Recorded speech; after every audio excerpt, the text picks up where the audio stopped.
देखिए, मध्य प्रदेश कांग्रेस कमेटी के हमारे संघर्ष के साथी अध्यक्ष जीतू पटवारी जी के आह्वान पर, युवक कांग्रेस के प्रदेश अध्यक्ष के आह्वान पर ये प्रोटेस्ट हुआ है। ये प्रोटेस्ट आज ही ना माने, जो प्रोटेस्ट अब लगातार चलेगा।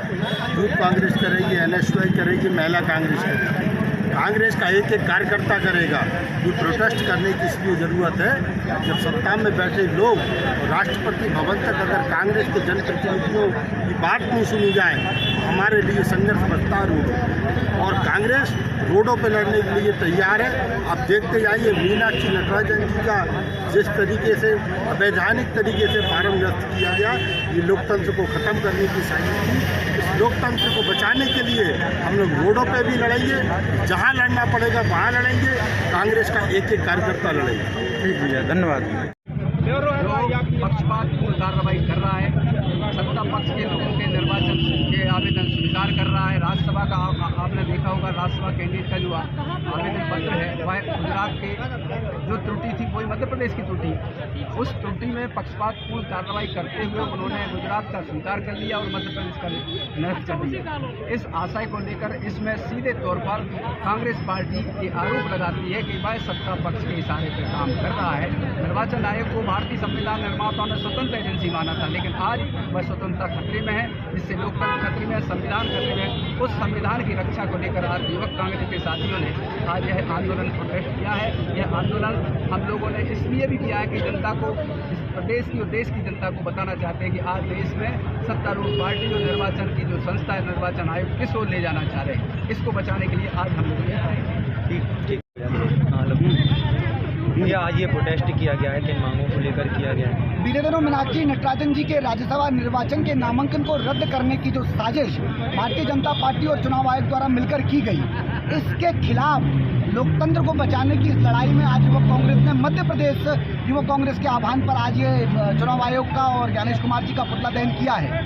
मेरा सवाल है चुनाव आयोग से कि यदि नामांकन में अपनी पत्नी छुपा ली जाती है, यदि नामांकन में अपनी डिग्री छुपा ली जाती है, तब उस झूठे प्रधानमंत्री का नामांकन रद्द नहीं होता। लेकिन एक गांधीवादी महिला जो मध्य प्रदेश की महिलाओं की आवाज़ बनना चाहती थी, मध्य प्रदेश के पीड़ित शोषित वर्ग की आवाज़ बनना चाहती थी, जब उसने राज्यसभा में जाने का तय किया तो महिला विरोधी भारतीय जनता पार्टी और चुनाव आयोग ने साजिशन उनका नामांकन रद्द किया।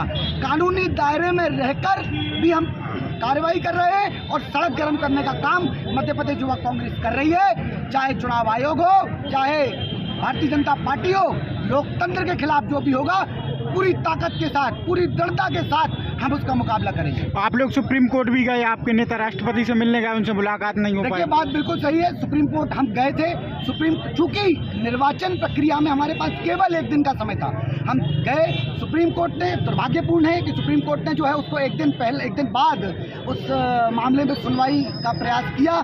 मेरा ऐसा मानना है कि सुप्रीम कोर्ट को उसी दिन इस मामले को सुनना था, क्योंकि इस पूरे मामले में केवल सफ़ेद को सफ़ेद और झूठ को झूठ, काले को काला कहना था।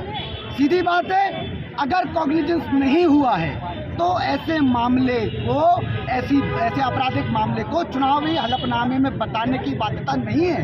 ये एक मूल कानून है, मूल व्यवस्था है, परंतु इसके खिलाफ भारतीय जनता पार्टी और चुनाव आयोग ने साठगांठ करके इसका लाभ लिया है। हम पूरी ताकत से सड़क और कोर्ट में अपनी इस बात को रखेंगे। हाईकोर्ट में इलेक्शन पिटीशन भी हम दायर करेंगे। ठीक।